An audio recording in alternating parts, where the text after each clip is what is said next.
আসসালামু আলাইকুম। কী অবস্থা সবার? বৃষ্টির মধ্যে একটু গরম পাকোড়া জাতীয় জিনিস খেতে কিন্তু ভাল লাগে, তাই না?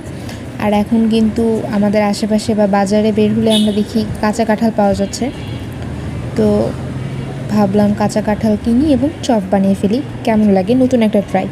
সো কাঁঠাল ভালো মতো কেটে যাবতীয় যা প্রসেস সব কিছু করে একটা সামান্য পেঁয়াজ কুচি, জিরা গুঁড়া সব কিছুতে প্রসেস করে ওটাকে একটা ভালো একটা ফিলার বানিয়ে নিলাম।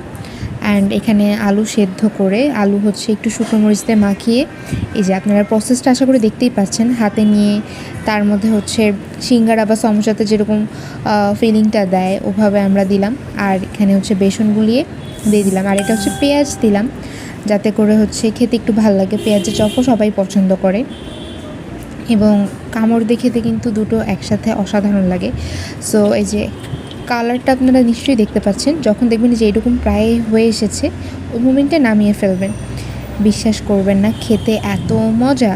আর এখানে আমরা এই যে সামান্য কিছু গাজর, পেঁয়াজ এবং কাঁচামরিচ দিয়ে পরিবেশন করেছি।